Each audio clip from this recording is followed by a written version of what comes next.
بل مسله د تقدیر ده. وګوره تقدیر په آسان الفاظو کې تاسو یو څو خبرې زده کوئ، ان شاء الله د تقدیر په مسله باندې به ښه پوه شئ. اول نمبر تقدیر وایي څه ته؟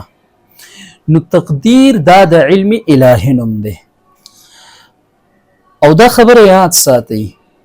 چې د علم د وجنا جبر ناراضي، د علم د وجنا سلب د اختیار ناراضي چې سړی ور باندې مجبور وګرځي. ګوره استاد دی نو دته د خپل شاګردانو د کیفیت علم وي چې دا شاګرد قابل دی، دا شاګرد ناقابل دی. اوس دغه شاګردانو د قابلیت او داغي د ناقابلیت په دې باندې د استاد د علم څخه اثر نشته. یعنی دا څنګه ده چې دا شاګرد ناقابل دی، جو د دې وجه نه ناقابل دی چې استاد ته د دې خبرې علم دی، یا دا شاګرد قابل دی نو دا د دې وجه نه قابل دی چې استاد ته د دې خبرې علم دی چې دا شاګرد څه دی قابل دی. نه، استاد ته نفس علم دی، نو نفس علم دا مستلزم نه دی جبر لره. یو خبره ځکه علم دا خو انکشاف ته شی دی بس. نو تقدیر نوم د علم الهي دی، یعنی د الله جل شانه چې کوم علم دی د هغه علم چې کوم په مکتوب شکل کې دی نو داغي ته تقدیر ویل شي. او د علم د وجنه جبر ناراضي نو د الله تعالی ته د را روان وخت چې څومره امور دي داغي کل امور علم دی، د هغه علم د وجنه انسانان مجبور نه دي. یو خبره. دویمه خبره د الله جل شانه علم دا ازلی دی، دا قدیم دی، دا دې کې هیڅ قسم تغیر نشي راتللی. ځکه که د الله رب العالمین په دغه علم کې تغییر راشي، بدلون ناشي، نو بیا با علم د الله جل شانه حادث وګرځي. حال لاره چې د الله تعالی علم دا خو قدیم دی نو خلاف مفروض به لازم شي، نو د الله تعالی په علم کې تغییر او بدلون نشي راتللی. اوس راشه چې د الله تعالی په علم کې تبدیلی نشي راتللی، او تقدیر د دې خبرې نوم دی چې د مستقبل څومره امور دي، که جزئیات دي او که کلیات دي، د هغې علم د الله تعالی سره د مخکې نه دی. نو موږ وایو چې څه په تقدیر کې دي اخ به کیږي. نو معنا ده چې دا انسان مجبور نه دی، دی انسان ته اختیار ورکړی شوی، خو دې چې په دې کم خپل اختیار سره کارونه کوي نو دغه اختیاري امور او دغه اختیاري کارونه باندې د مخکې نه د الله علم نو کار دا بنده په خپل اختیار کوي، خو د الله تعالی سره د مخکې نه علم دی او د الله تعالی علم دروغ نشي کېدلی. نو موږ وایو دا انسان د تقدیر مخالف او د تقدیر خلاف هیڅ کار نشي کولی. نو ګوره دواړه خبره جمع شولې، هم دا خبره چې تقدیر کې څه دي هغه به کېږي، او هم دا خبره چې انسان دغه تقدیر د وجې نه مجبور نه دی. دا خبره لږه جوره ده خو خپل ذهن ورته څه کوي هغه ورسوي چې دا خبره ذهن ته راله. نو اوس راشه کته باندې څوک اعتراض وکړي چیرې دا قاتل خو ځکه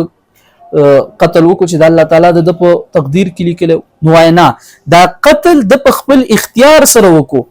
البته الله ته د مخکې نه په ازل کې د دې خبرې علم و چې په پلان کې وخت کې به د پلان کې انسان پلان کې ګناه کوي، نو د تقدیر خلاف ونه کړه، یعنی د الله تعالی د علم خلاف کار ونه کو. البته کم کار چې وکړو په خپل اختیار سره وکړو نو د دغ کې وجه نه دا سړی ګناهګار دی. نو چې څومره ګناهونه او څومره اعتراضات دا خلق رالی او ګناه پکې ګرځي او چې دا ګناه پلان کې په دې وجه باندې وکړله چې بده په تقدیر کې لیکلی شوی، نو ته دې پوه کا وایي ګوره دا ګناه د په خپل اختیار وکړله ځکه دته سزا میلاویږي. البته په تقدیر کې دا لیکلی شوی نو معنا دا چې د الله سره په ازل کې علم او د علم د مخالفت نشو کولی. دویم نمبر نقطه یاد وساتئ، یو دی ستا سره چې د څه علم دی نو اخ که به کېږي خامخا، او یو دا دی چې پر روان وخت کې کم څه کېدل نو د هغې علم ستا سره د مخکې نه موجود دی. نو دې دواړو کې فرق دی. اوس پر روان وخت کې کم څه کېږي د هغې علم ستا سره د مخکې نه موجود دی نو دې کې جبر نشته دا سره د اختیار نه ممکنه ده تخکرنګي تقدیر د دې خبرې نوم دی چې پر روان وخت کې د څومره امور ته کم حالات مخې ته راتلل نو دا ټول امور علم د مخکې نه الله سره موجود دا څه نه ده چې مخکې نه ستوي شوي دي نو اوس په خامخا هغه کېږي او دا خلق په هغې د وجې نه مجبوروي دا څه نه ده لکه ګوره دا موسمیاتو والې دې موسمیاتو واله ته د مخکې نه د دې خبرې علم یې صرف چېرې پر روان وخت کې پلانکۍ ورځ باندې نور دی په پلانکۍ باندې باران دی په پلانکۍ باندې وریځ ده د دې خبرو ورته اندازه او علم خو د دې علم چون کې ظني ده نو کله کله دا خطا کېږي او د الله علم قطعي دی